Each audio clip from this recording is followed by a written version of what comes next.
Assalamualaikum warahmatullahi wabarakatuh. Di sini kelompok kami akan menjelaskan mengenai bab penipuan komputer. Sebelumnya, perkenalkan anggota kelompok kami. Pertama, Ayunda Maulidia, NIM 092. Kedua, Dewi Masruroh, NIM 163. Tiga, Isyafina Kuraini, NIM 221. Penipuan komputer adalah setiap penipuan yang mensyaratkan teknologi komputer untuk melakukan penipuan. Tujuannya untuk menghancurkan sistem atau beberapa komponen lainnya. Jenis penipuan yang penting untuk bisnis. Pertama, penyalahgunaan aset. Penyalahgunaan aset adalah pencurian aset perusahaan oleh karyawan.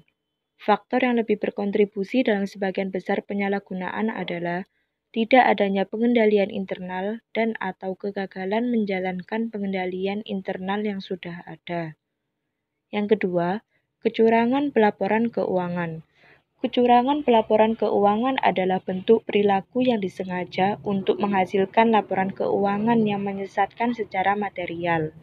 Contohnya, manajemen memalsukan laporan keuangan untuk menipu investor dan kreditor, meningkatkan harga saham perusahaan, memenuhi kebutuhan arus kas, atau menyembunyikan kerugian dan permasalahan perusahaan. Tanggung jawab auditor untuk mendeteksi penipuan. Pertama, memahami penipuan. Yang kedua, mendiskusikan risiko salah saji kecurangan yang material. Saat merencanakan audit, anggota tim mendiskusikan bagaimana dan di mana laporan keuangan rentan terhadap penipuan. Yang ketiga, memperoleh informasi mengenai penipuan. Yang keempat, mengidentifikasi, menilai, dan merespon risiko. Bukti yang digunakan untuk hal tersebut dengan memvariasikan sifat, waktu, dan luas prosedur audit dan dengan cara mengevaluasi secara berhati-hati terhadap risiko manajemen yang mengesampingkan pengendalian internal. Siapa yang melakukan penipuan? Pelaku penipuan komputer umumnya memiliki kemampuan dan pengetahuan yang lebih terhadap komputer. Beberapa termotivasi atas dasar rasa penasaran, pencarian untuk pengetahuan, dan tantangan mengalahkan sistem, serta untuk memperoleh pengakuan di komunitas hacker. Kondisi untuk melakukan penipuan dijelaskan melalui segitiga penipuan. Berikut ini adalah bentuk dari segitiga penipuan. Penyebab melakukan penipuan komputer.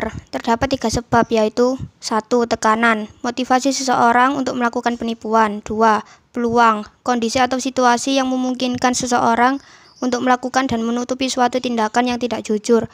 Peluang seringkali berasal dari kurangnya pengendalian internal. 3. Rasionalisasi, alasan yang sering dikemukakan atau diungkapkan untuk melakukan penipuan. Alasan penipuan komputer meningkat secara cepat, yaitu pertama, banyak contoh penipuan komputer tidak terdeteksi. Kedua, banyak jaringan tidak aman. Ketiga, menghitung kerugian sangat sulit. Keempat, presentasi penipuan yang tinggi tidak dilaporkan. Kelima, penegak hukum tidak menjaga pertumbuhan penipuan komputer. Terdapat pula klasifikasi penipuan komputer. Yang pertama, input penipuan, yaitu mengganti atau memalsukan input komputer. Kedua, penipuan prosedur, penggunaan sistem yang tidak sah, termasuk pencurian waktu dan layanan komputer.